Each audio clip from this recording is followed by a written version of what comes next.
Captain Hyun-Ki Park stood on the bridge of the colony ship New Seoul and watched the blue-green planet grow larger on the main screen. After 18 months in space, the sight of a real world made his heart beat faster. Behind him, the bridge crew worked quietly at their stations. They had done this many times before in simulations, but this was real. Distance to planet surface? Hyun-Ki asked. 200,000 kilometers and closing.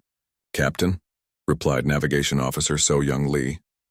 Her voice was steady, but Hyun-Ki could hear the excitement underneath. The planet looked perfect. Green forests covered most of the land. Blue ocean sparkled in the sunlight. White clouds drifted across the sky like cotton balls. No cities were visible from space. No lights on the dark side. No radio signals. According to all their tests, the planet was empty of intelligent life. Begin final approach sequence, Hyun-Ki ordered. Wake the colonists. Throughout the massive ship, 10,000 people began stirring from their long sleep. They had traveled farther than any humans before them to reach this new world.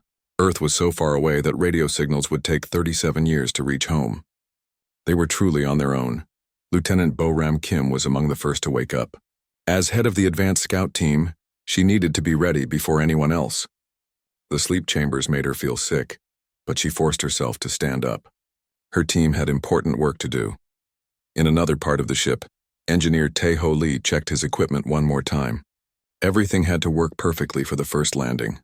If something went wrong, they would have no way to fix it quickly. The colonists were counting on him to make sure their new home would be safe. Dr. Yoon-ji Choi woke up thinking about the planet's plant and animal life. The robot probes had sent back pictures of strange trees and unusual flowers.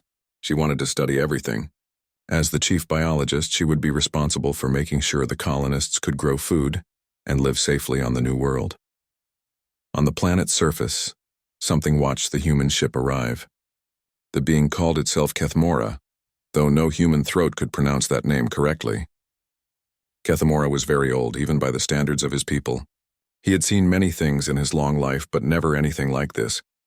The human ship was huge and made of metal. It moved through space like a flying mountain. Kethmora's people, the Villani, built their ships from living crystal that grew rather than being assembled. They could barely understand how something so crude could travel between stars.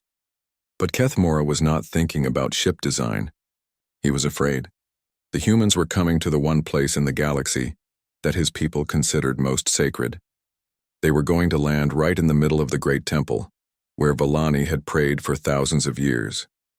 The problem was that humans could not see the Great Temple. They could not see any Villani buildings. The Villani existed mostly in light frequencies that human eyes could not detect. To the humans, the sacred temple looked like an empty field of grass. Kethmora called out to his people with his mind. Other Villani answered from across the planet. They were all watching the human ship with growing worry. "What should we do?" asked a younger Villani named Silthera. "Should we try to contact them?"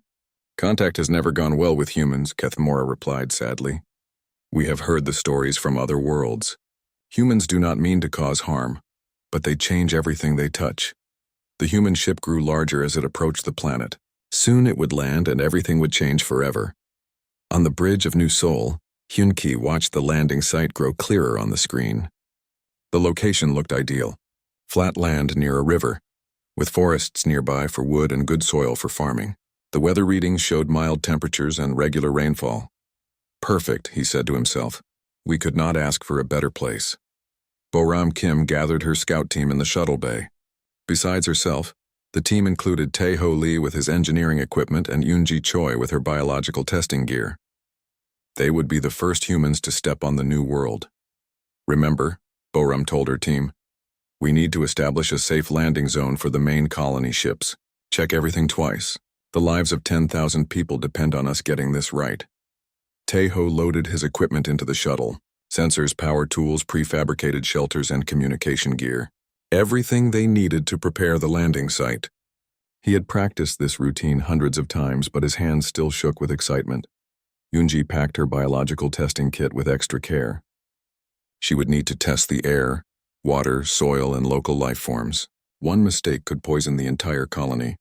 But she was also excited to discover what new forms of life waited on the planet below. The shuttle launched from New Seoul and flew down toward the planet's surface. Through the windows, the three humans could see the landing site clearly now. Rolling hills covered with purple grass, strange trees with silver leaves that seemed to glow in the sunlight, a crystal-clear river winding through the landscape. "It looks like paradise," Yunji said softly. They did not know that they were flying directly over the most important building in Villani civilization. The great temple stretched for kilometers in every direction, its crystal walls rising hundreds of meters into the air. Thousands of Villani had gathered to watch the humans land in their most sacred space. The shuttle touched down with a soft thud. Boram checked her instruments one more time before opening the door. The air outside registered as safe to breathe. Gravity was slightly lighter than Earth, but not enough to cause problems. Temperature was a comfortable 22 degrees. "Okay," Boram said, putting on her helmet anyway. "Let's go see our new home." The three humans stepped out of the shuttle and onto alien soil. To them, they were standing in a beautiful meadow under an alien sun. To the watching Villani, they were walking through the heart of their most sacred temple, their boots crushing prayer crystals that had grown for centuries. Taeho immediately began setting up his equipment. His sensors showed normal readings for everything he tested: air composition, soil chemistry, water purity, radiation levels. Everything looked perfect for human settlement. But then he noticed something strange. His magnetic field detector was showing impossible readings. The field seemed to be shifting and changing in patterns that made no scientific sense. He checked the device twice, but it kept showing the same bizarre results. "Boram," he called, "I'm getting some weird readings here. The magnetic field is behaving strangely." Yunji was collecting soil samples when she noticed something even stranger. The purple grass around her feet seemed to be moving, even though there was no wind. When she reached down to touch it, the grass actually leaned away from her hand. "That's not normal," she muttered. Plants on Earth sometimes responded to touch, but not like this. It was almost like the grass was afraid of her. Boram was marking out the landing zone when her radio crackled with static. But underneath the static, she could have sworn she heard something that sounded almost like voices. Not human voices, but something else. Something trying to communicate. She shook her head. It was probably just interference from the planet's magnetic field, but the feeling that they were being watched would not go away. High above them, Captain Hyun-ki received their first report. Everything looked good for establishing the colony. The advance team would spend 3 days preparing the landing site, then the main ships would begin bringing down the colonists. None of the humans realized that their arrival had already changed everything. The Villani were calling emergency councils on every continent. Messages were being sent to Villani communities on other worlds. And somewhere in the depths of space, other alien species were receiving the news they had been dreading. The humans had found another world.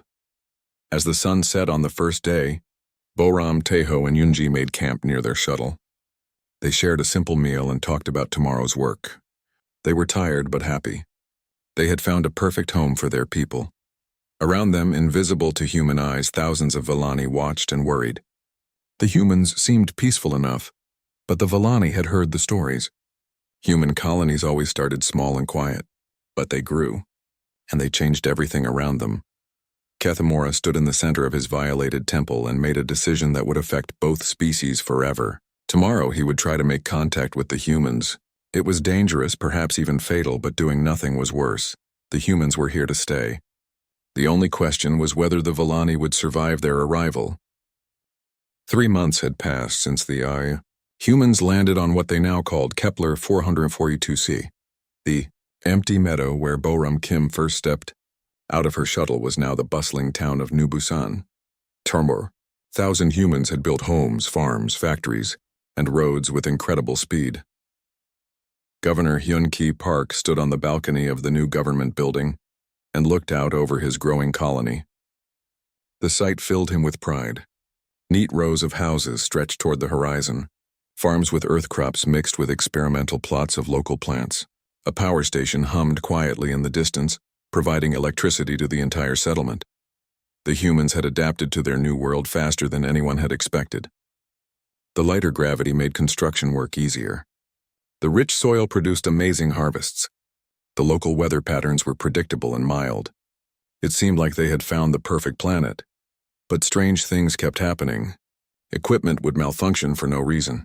Workers would report feeling watched when no one else was around. Sometimes people would see lights in the sky that disappeared when they looked directly at them.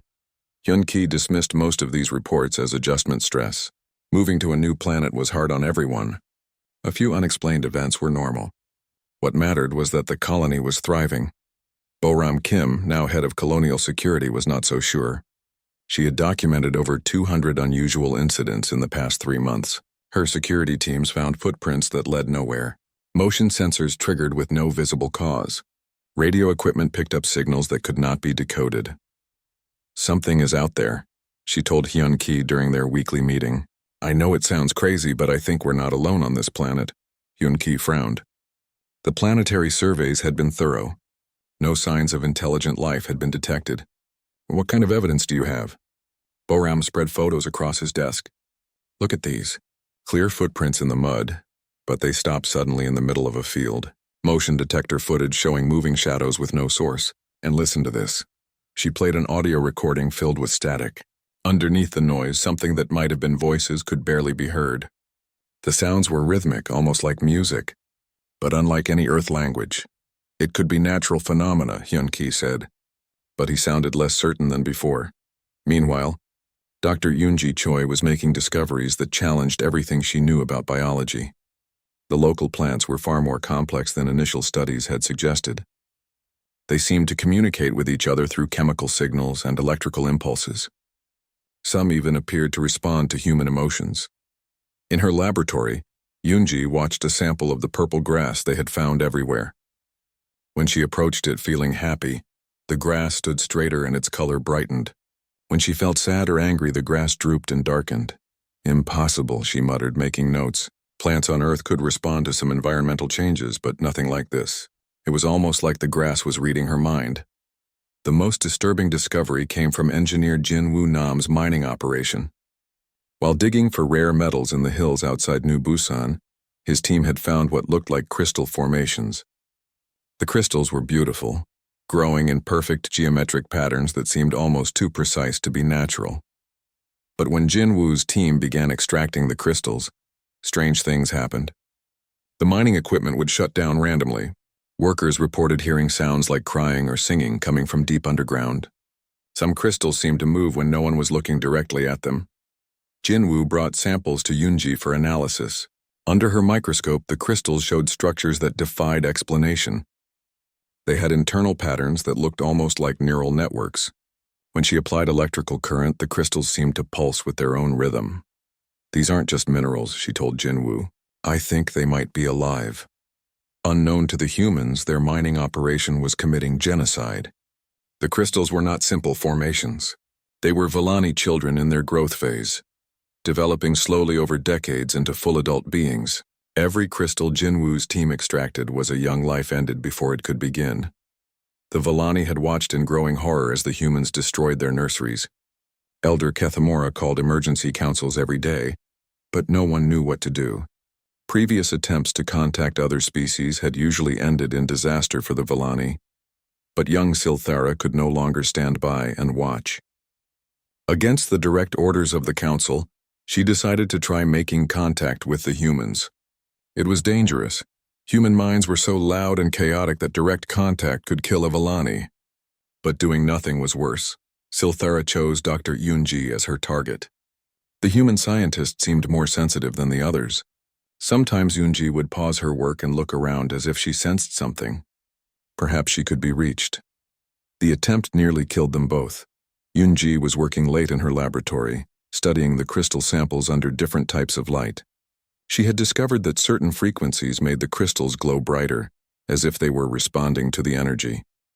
Suddenly, the air in front of her began to shimmer like heat waves. Yoonji blinked, thinking her eyes were tired, but the effect grew stronger. Slowly, a figure began to materialize out of the air itself. The being was unlike anything Yoonji had ever imagined. It stood about as tall as a human, but seemed to be made of living crystal.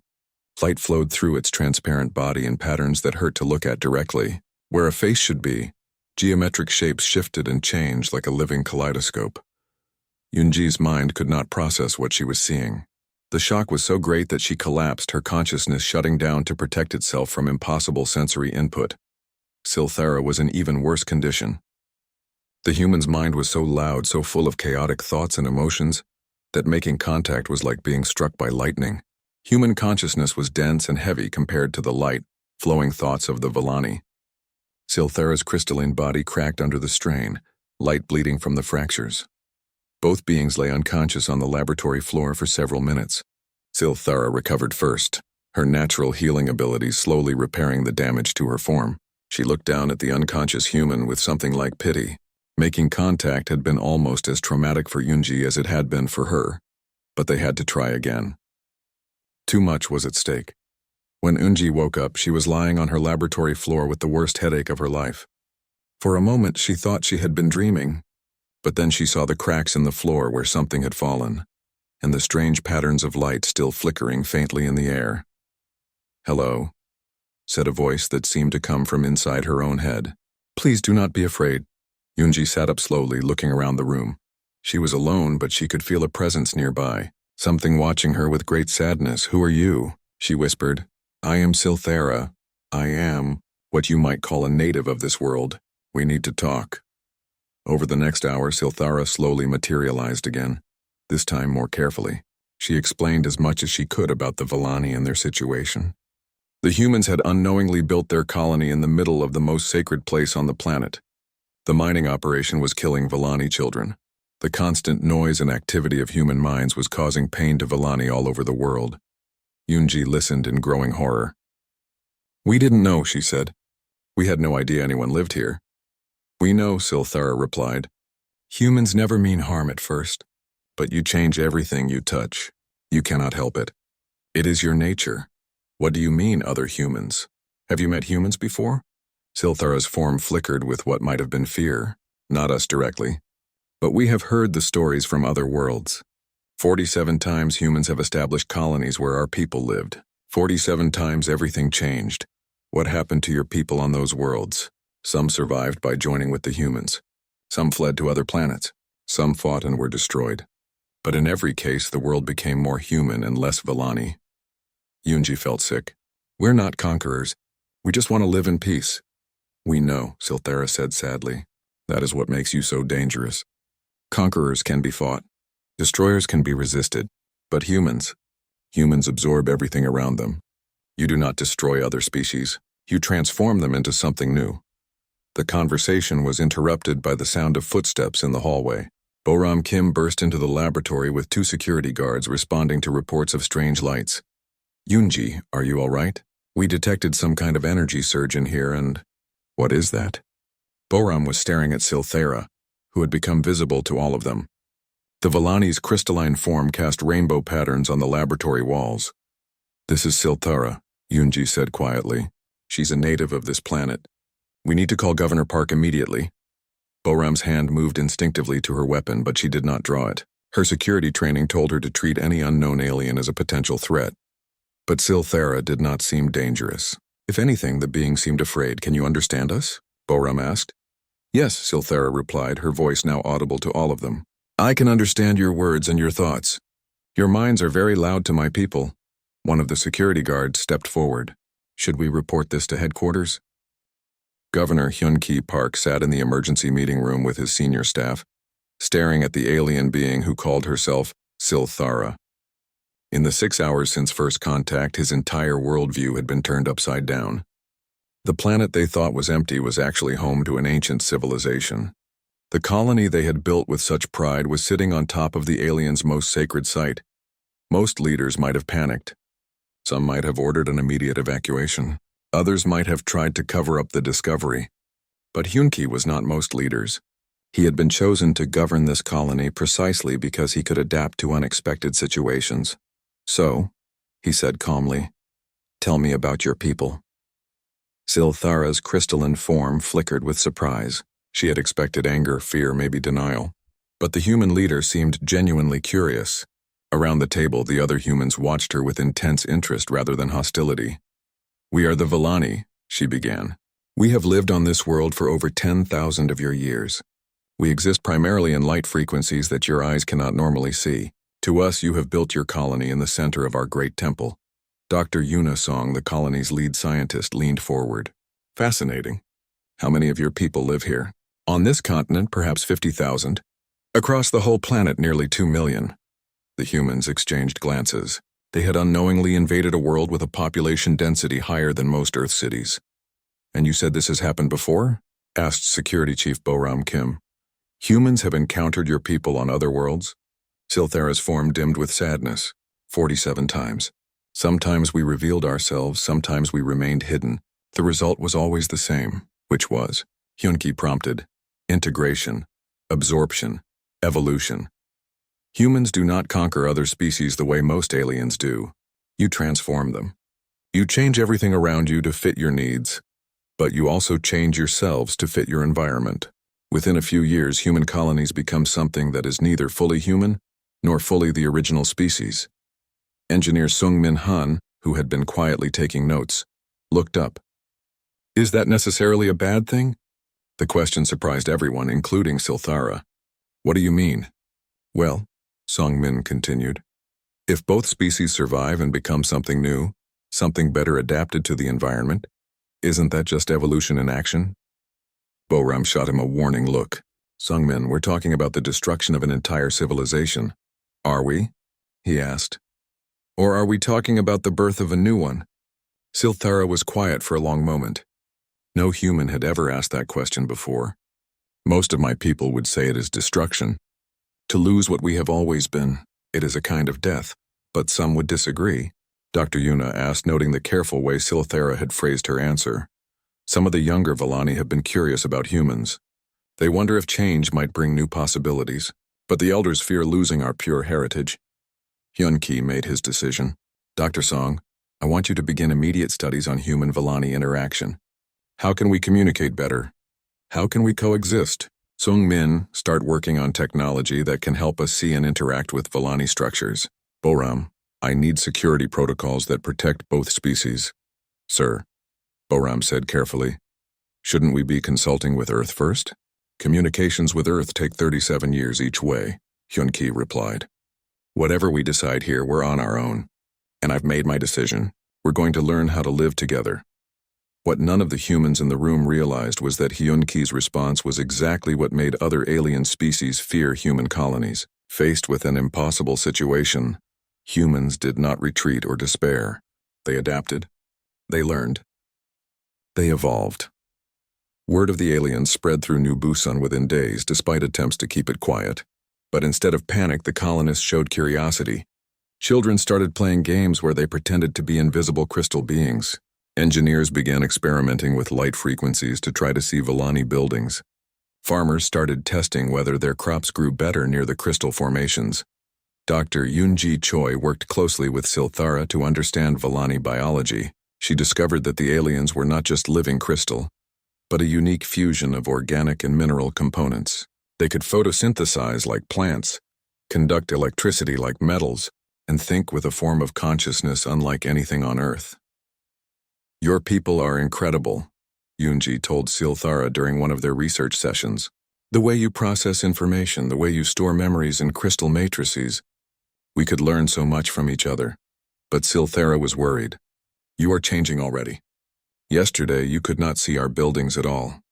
Today you can glimpse them for a few seconds at a time. How is this possible?" Yoonji had noticed it too. More and more humans were reporting brief glimpses of crystal structures that disappeared when they looked directly at them. It was as if prolonged exposure to the Villani was gradually expanding human sensory abilities. "I don't know," Yoonji admitted. "But it's not just vision. Some people say they can hear Villani voices in the wind. Others report feeling emotions that don't seem to be their own." Meanwhile, engineer Tae-Ho Lee was making discoveries of his own. The strange magnetic field readings he had detected on the first day were actually energy patterns from Villani technology. By studying these patterns, he was beginning to understand how the aliens manipulated matter at the molecular level. "It's like they think they're buildings into existence," he explained to Sung-Min. "They don't construct things the way we do. They encourage crystal growth and shape it with their minds." Sung-Min was fascinated. "Could we learn to do that?" "I think we're already starting to. Some of our construction crews report that materials seem to assemble themselves more easily now, as if the matter wants to cooperate." The changes were not limited to humans. Villani across the planet were experiencing unprecedented sensations. Exposure to human thoughts and emotions was affecting them in ways they did not understand. Young Vellani named Keth Nara found herself experiencing something her people had no word for: ambition. She wanted to explore, to discover, to change things rather than simply maintaining the ancient ways. These feelings frightened her elders, but they also excited her. Another Vellani, Veltharis, discovered that thinking like a human made him stronger and faster. Human emotions seemed to provide energy that Vellani consciousness could absorb and use. He began practicing human-style problem-solving and found it remarkably effective. But the most significant changes were happening to those Vellani who worked closely with humans. Silthara, who spent hours each day with Yunji, found that she could remain visible to humans for longer periods. More importantly, she was beginning to understand human concepts like urgency, individual achievement, and linear time. "Your species experiences existence so differently from ours," she told Yunji. "We think in cycles and harmony and balance. You think in progress and goals and change. It is intoxicating." "Is that bad?" Yunji asked. "I do not know. My people have never needed words for bad or good in the way humans use them. We simply were.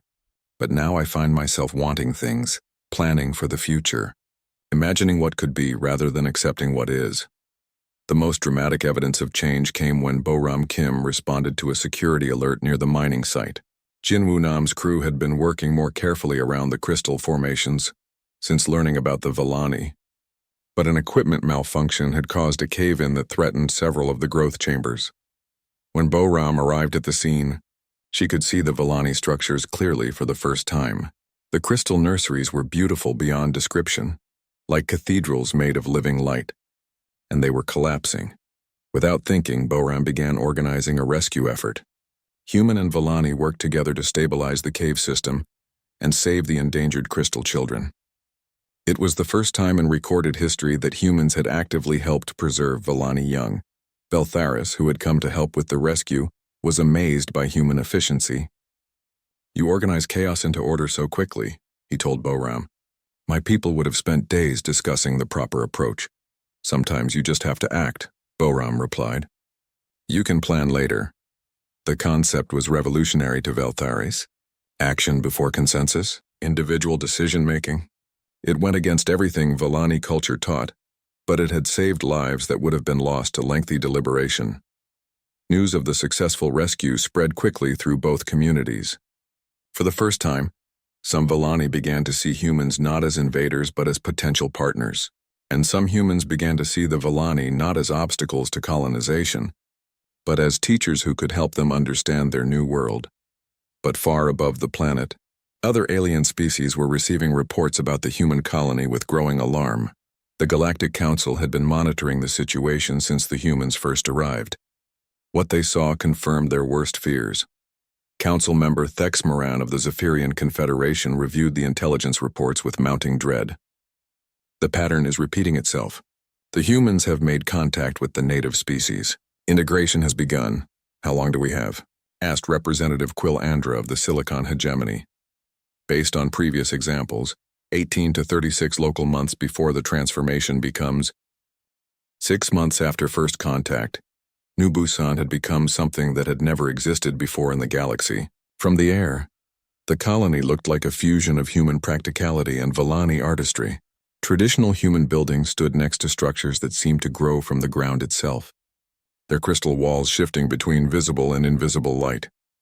Governor Hun-Ki Park walked through the central plaza, which had been redesigned to accommodate both species. Human shops and restaurants occupied one side, while the other side featured Vellani crystal gardens that sparkled with their own internal light. Children from both species played together in games that neither culture had invented alone. The changes in the human population were remarkable. Dr. Yuna Song had documented that over 60% of the colonists could now see Vellani structures for brief periods. Some individuals, particularly those who worked closely with the aliens, could maintain the shifted perception for hours at a time. "It's not just vision," Yuna explained to Hyun-Ki during their morning briefing. "We're seeing changes in brain structure. New neural pathways are forming. It's as if exposure to Vellani consciousness is triggering dormant human potential." More dramatic were the physical changes. Engineer Sungmin Han had been working with Villani crystal shapers for 3 months, learning their techniques. His latest medical scan showed mineral deposits forming along his bone structure. Not harmful, but definitely not human.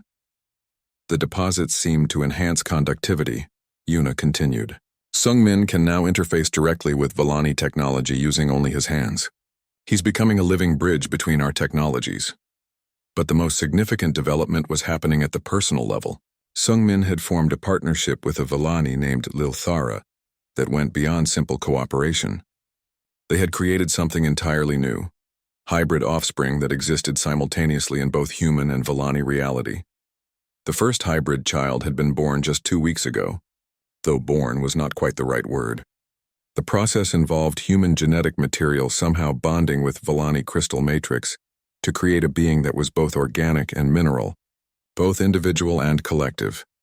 We need to understand what this means for both species, Hyun-ki said. Are we looking at the future of human evolution, or are we witnessing something else entirely? Meanwhile, the Villani were experiencing their own transformation.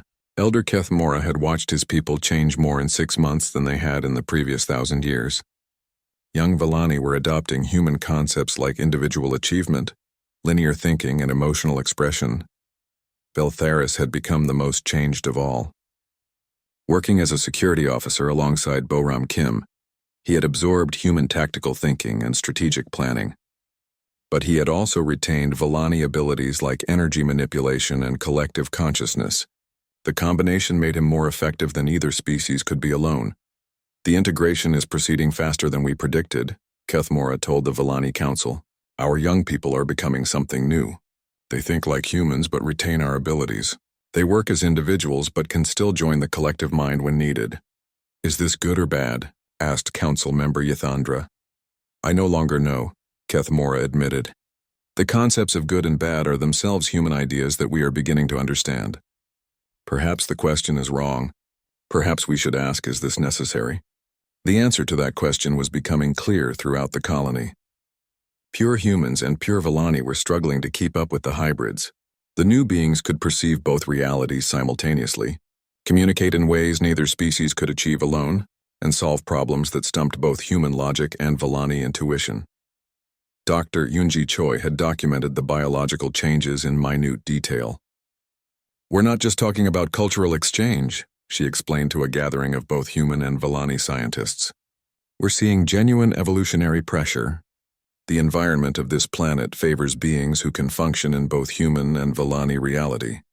Jin Woo-nam's mining operation had become the most obvious example of successful integration. Instead of extracting crystals, his crews now worked with Villani growers to cultivate hybrid formations that served both species' needs. The new crystals could store human data while also supporting Villani consciousness patterns. It's like the planet itself wants us to work together, Jin Woo explained to visiting inspectors from the colonial government. The hybrid crystals grow faster and stronger than anything either species could create alone. But not everyone was happy with the changes.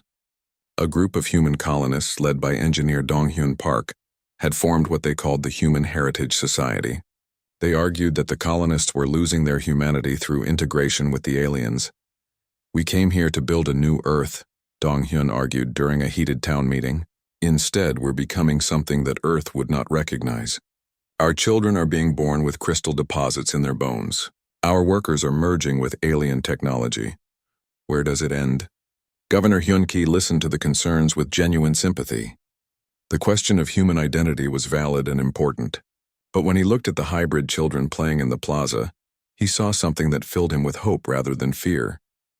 Evolution has always been part of human nature, he replied. We adapted to leave Africa. We adapted to farm instead of hunt. We adapted to leave Earth and travel to the stars. Now we're adapting to live with another intelligent species. This is not the end of humanity. This is humanity becoming something greater. The debate was interrupted by an urgent message from the colony's communication center. Long-range sensors had detected ships approaching the system. Multiple vessels of unknown design, traveling at speeds that suggested advanced technology. Boram Kim immediately activated the colony's defense protocols, such as they were. New Busan had been built as a peaceful settlement, not a fortress. Their weapons were designed for hunting local animals and clearing obstacles, not for fighting space battles. How long until they arrive? Hyun-ki asked. Approximately 18 hours, reported Communications Officer So-Young Lee. The ships are decelerating, which suggests they intend to enter orbit rather than simply passing through the system. Vel Theris, who had been listening to the reports, shared a piece of information that chilled everyone present. The Volani have stories about ships like these. They belong to the Galactic Council. Who is the Galactic Council?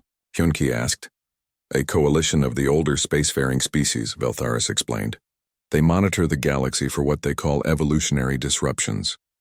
Human colonies are considered a major threat to galactic stability. Silthera, who had become something like an ambassador between the species, added more disturbing details. The Council has a policy regarding human integration colonies. They believe it is better to destroy such settlements before they can spread to other worlds. The room fell silent as the implications sank in. The approaching fleet was not coming to welcome them to the galactic community. They were coming to eliminate what they saw as a threat to the existing order. How much do you know about their capabilities? Boram asked. Enough to know that we cannot fight them with conventional weapons, Vel Theris replied. But the hybrid technology we have been developing might give us options they do not expect. Over the next 18 hours, the colony transformed itself from a peaceful settlement into something unprecedented, a fully integrated human Volani defense network. Hybrid crystals were grown overnight to create sensor arrays that existed in multiple light frequencies. Human engineering combined with Volani energy manipulation to create shields that could deflect both physical and energy weapons. Most importantly, the hybrid children proved to have abilities that neither species possessed alone. Young beings who had been born just months ago could interface with both human computers and Volani crystal networks simultaneously, creating a level of coordination that amazed their parents. When the Galactic Council fleet arrived in orbit, they found something they had never encountered before. The human colony was still there, but it was no longer recognizable as purely human. The settlement existed simultaneously in multiple reality phases, making it difficult to target with conventional weapons. Fleet Commander Zethvoran of the Council surveyed the planet with growing unease. This integration has proceeded farther than any previous case. The hybrid technology is beyond our current understanding. Should we proceed with planetary sterilization? Asked his tactical officer. Zethvoran hesitated. Previous encounters with human colonies had taught the Council to be cautious. Humans had a disturbing tendency to survive attacks that should have destroyed them completely, and they always seemed to learn from each encounter, becoming stronger and more dangerous. Send a communication to the planet's surface, he ordered. We will attempt negotiation first. The message that reached New Busan was simple and direct. Human colony vessel, you are in violation of galactic stability protocols. Cease all integration activities and prepare for relocation to a designated human reservation zone, or face immediate destruction. Hyun-ki's response was equally direct. Galactic Council vessel, we appreciate your concern, but we decline your offer. We have found a way to live in harmony with the native species of this world. The Galactic Council chamber had not seen such tension in over 1,000 years. Representatives from 12 major spacefaring civilizations sat in their designated sections, all focused on the holographic display showing the human colony on Kepler 442c. Fleet Commander Zethvoran delivered his report with visible unease. The integration has proceeded beyond all previous parameters. The human settlement now exists simultaneously in multiple reality phases. Our standard weapons cannot achieve target lock on many of their structures. Council leader Thexmoran's tentacles writhed with agitation. How is this possible? The humans have only been on that world for 9 months. The native species, the Volani, possess reality manipulation abilities that we severely underestimated. Zethvoran continued. When combined with human adaptive capacity, the result is evolutionary acceleration beyond anything in our records. Representative Quill Andra of the Silicon Hegemony projected her concern through harmonic vibrations. Show us the hybrid offspring. The holographic display shifted to images captured by long-range sensors. Beings that were clearly neither human nor Volani moved through the colony with impossible grace. They seemed to phase in and out of visibility, interact with both solid matter and energy fields, and communicate through methods that combined verbal speech, electromagnetic pulses, and crystalline resonance. They are approximately 6 months old, Zethvaran reported, yet they demonstrate problem-solving abilities that exceed many adult members of our species. More disturbing, they appear to be growing exponentially in both capability and number. The chamber fell silent as the implications sank in. The council had seen human colonies before, but nothing like this. Previous human settlements had eventually produced hybrid cultures, but the process usually took decades. This transformation had happened in less than a year. Elder Kethamora, who had been granted permission to address the council as a representative of the Villani, stepped forward. His crystalline form caught the chamber's light and threw rainbow patterns across the walls. "Honored council members," he began, "I stand before you as living proof of what humans do to other species. 6 months ago I was pure Villani, thinking only in the ancient ways of my people.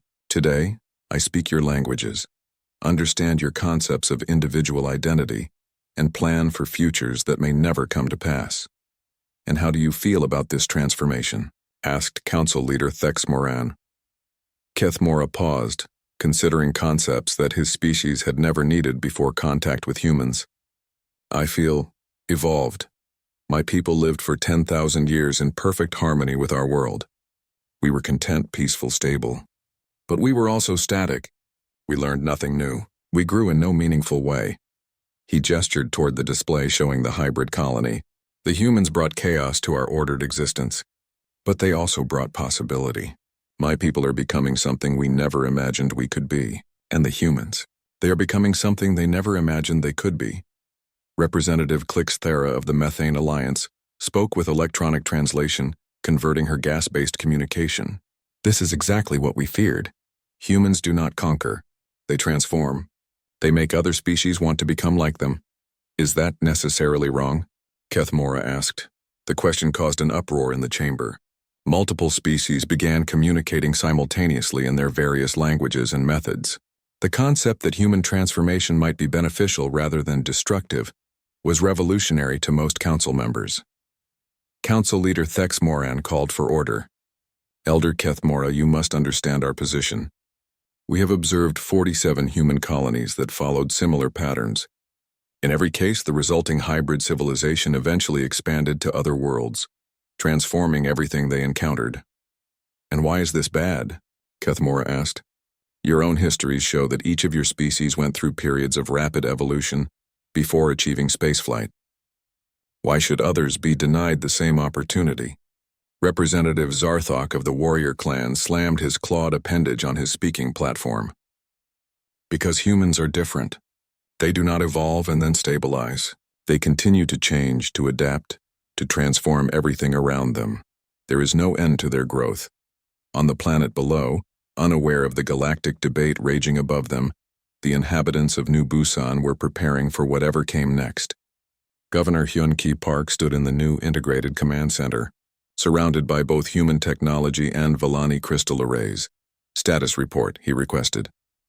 Boram Kim, now working seamlessly with her Villani partner Veltharis, provided the assessment. "The Council fleet maintains position at the edge of our system. No aggressive moves yet, but their weapons are powered and ready." Dr. Yuna Song added her analysis. "The hybrid children are showing remarkable development. They seem to understand the threat instinctively and are working together on something. I'm not sure what, but the energy readings are unlike anything we've seen." Indeed, throughout the colony, hybrid children were gathering in groups and humming in frequencies that existed between human hearing and Villani consciousness. Their parents, both human and Villani, watched with a mixture of pride and apprehension as their offspring demonstrated abilities that neither species fully understood. Young Jin A, daughter of engineer Sungmin Han and his Villani partner Lil Thara, had become something of a spokesperson for the hybrid generation. Though only 6 months old, she communicated with the sophistication of an adult. "The ships above are afraid," she told the gathering of colony leaders. "They think we will consume the galaxy like a disease. But they do not understand what we really are." "What are we?" Hyun-Ki asked gently. Jin-A's form shimmered as she shifted between human and Villani appearance modes. "We are not the end of anything. We are the beginning of something new. The galaxy has been static for too long. All the old species have stopped growing, stopped changing. They are afraid to evolve. And what do you propose we do about the fleet above us? We show them, Janae said simply. We show them what we can become. The demonstration began at sunset.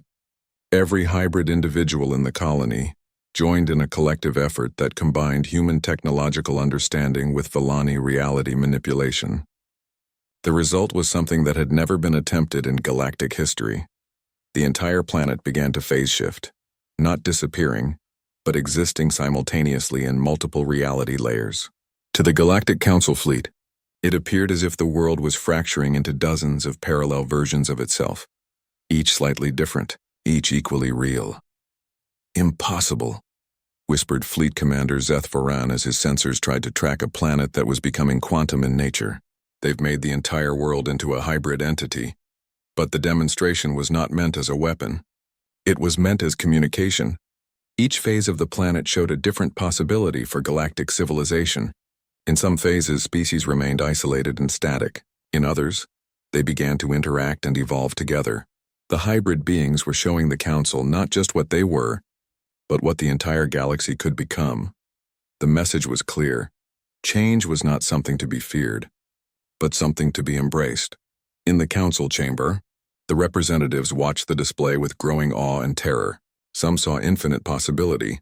Others saw the end of everything they had worked to preserve. We could destroy them, Representative Zarthok said quietly. Concentrated fire on all reality phases simultaneously. It would require the combined firepower of multiple fleets, but it could be done. And what would we accomplish? Asked Kethmora. You would destroy one colony, but the idea would spread. Every species that witnessed our attack would wonder what we were so afraid of. Some would seek out human colonies to discover the answer for themselves. Council leader Thex Moran realized the trap they were in. Destroying the colony would only validate the humans' message that the current galactic order was built on fear and stagnation. But allowing it to continue meant accepting fundamental changes to the way civilization worked. What do you propose? He asked Kethmora. Let them be, the Villani elder replied. Watch and learn. If they truly become a threat, there will be time to act. But if they become something beneficial, imagine what we might all become. The debate continued for hours, but the outcome was inevitable.